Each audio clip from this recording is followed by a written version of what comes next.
যাদের নামাজে মন বসে না তারাও নামাজ পড়ে এই আমলটি করবেন, ইনশাআল্লাহ আল্লাহ পাক রব্বুল আলামিন নামাজে মনোযোগ বৃদ্ধি করে দিবেন, নামাজ পড়তে আপনার ভালো লাগবে।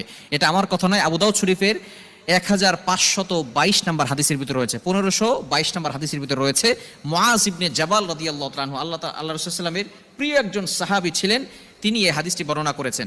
নবীজি সাল্লাল্লাহু আলাইহি ওয়াসাল্লাম মুআজ ইবনে জাবাল রাদিয়াল্লাহু তাআলা আনহুকে এই হাদিসটি বলেছেন এবং এই দোয়াটা শিক্ষা দিয়েছেন। বিশেষ করে আমরা অনেকেই নামাজ পড়ি, আবার অনেকে নামাজ পড়ি না, যাদের নামাজ পড়তে ভালো লাগে না তারাও এই আমলটি করবেন। এবং বিশেষ করে যারা নামাজ পড়েন কিন্তু নামাজে মন বসে না, যখনই আপনি নামাজে দাঁড়ান সাথে সাথে আপনার মনটা নামাজের বাহিরে চলে যায়, এরকম হয় কি হয় না? আপনি নামাজে দাঁড়িয়েছেন ইমাম সাহেবের পিছনে, আপনার শরীরটা নামাজের ভিতরে আছে, মসজিদে আছে, কিন্তু আপনার মনটা যে বাহিরে চলে গেছে, সংসারের কাজে চলে গেছে। ইমাম সাহেবও জানে না, পাশের মুসল্লিটাও জানে না, একজন জানেন, তিনি কে?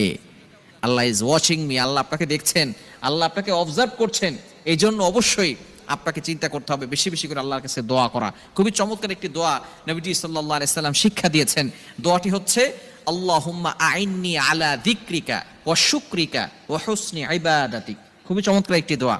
এই দোয়াটা পড়লে আল্লাহ পাক রব্বুল আলামিনের স্মরণ যাতে করে আপনার বেশি বেশি হয় এবং বেশি বেশি করে আপনি আল্লাহ তাআলার কৃতজ্ঞ বান্দা হতে পারেন এবং আল্লাহ তাআলার ইবাদত করতে পারেন পরিপূর্ণভাবে, এটা দোয়া করলে আল্লাহ পাক রব্বুল আলামিন এগুলো আপনাকে বাড়িয়ে দিবেন। বিশেষ করে যারা নামাজ পড়তে ভালো লাগে না যাদের, তারা এই দোয়াটা বেশি বেশি পড়বেন। আল্লাহুম্মা আইন্নি আলা যিকরিকা ওয়া শুকরিকা ওয়া হুসনি ইবাদাতিক। আল্লাহ তাআলার প্রশংসা করার দরকার আছে না নাই? আল্লাহ তাআলা আমাদেরকে যে নিয়ামত দিয়েছেন সেই নিয়ামতের কৃতজ্ঞতা আদায় করার দরকার আছে না নাই? অনেকেই আছি আমরা আল্লাহ তাআলার কৃতজ্ঞতা আদায় করি না। আমাদের সব কিছুর সময় হয় কিন্তু নামাজ পড়ার সুযোগ হয় না। ব্যবসা যারা করতেছেন ব্যবসার দোহাই দিয়ে বলেন নামাজ পড়ার সময় পাই না হুজুর। আপনি যারা চাকরি করতেছেন চাকরির দোহাই দিয়ে আপনি বলেন যে নামাজ পড়ার সময় হুজুর আমাদের হয় না। আপনি যাই করেন না কেন, আপনাকে আল্লাহ তাআলা কেন পাঠিয়েছেন একটু চিন্তা করে দেখেন, একটু নিজেকে প্রশ্ন করেন, কেন আল্লাহ তাআলা আপনাকে বানালেন? আল্লাহ তাআলা আপনাকে বিবেক দিয়েছেন, পশু পাখিকে বিবেক দেয় নাই, পশু পাখি কথা বলতে পারে না, কিন্তু আপনাকে আল্লাহ তাআলা বিবেক কেন দিলেন? আল্লাহ তাআলা আপনাকে এত সুন্দর করে কেন সৃষ্টি করলেন? আল্লাহ তাআলা কোরআনের ভিতরে নিজেই বলে দিয়েছেন।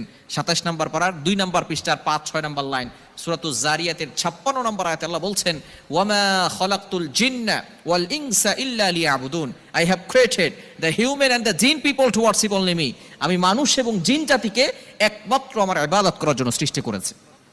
আপনি যতই দোহাই দেন আর যাই কিছু বলেন না কেন, আল্লাহ তাআলা আপনাকে ইবাদত করার জন্য সৃষ্টি করেছেন। সেই ইবাদতের ভিতরে সর্বশ্রেষ্ঠ ইবাদত হচ্ছে নামাজ। একজন ব্যক্তি ঈমান আনার পরেই তার মূল কাজ হচ্ছে নামাজ পড়া। সেই নামাজ আমাদের মন বসে না, সে নামাজ পড়তে আমাদের ভালো লাগে না। এজন্য নবীজি সাল্লাল্লাহু আলাইহি ওয়াসাল্লাম দোয়া আমাদেরকে শিক্ষা দিয়েছেন। কি চমৎকার নবী আমরা পেয়েছি, আমাদের যা কিছু দরকার এভরিথিং এ টু জেড আমাদেরকে সব কিছু শিক্ষা দিয়ে গিয়েছেন। নামাজ পড়তে ভালো লাগে না, তারপর নবী সাল্লাল্লাহু আলাইহি ওয়াসাল্লাম দোয়া শিক্ষা দিয়েছেন। এজন্য অবশ্যই আপনারা যারা নামাজ পড়েন 5 ওয়াক্ত নামাজের পরে এই দোয়াটা পড়বেন, আল্লাহুম্মা আইন্নি আলা যিকরিকা ওয়া শুকরিকা ওয়া হুসনি ইবাদাতিক। আবু দাউদ শরীফের 1522 নম্বর হাদিসের ভিতরে এটা রয়েছে। যদি আপনি বেশি বেশি পড়তে পারেন আল্লাহ পাক রব্বুল আলামিন নামাজের ভিতরে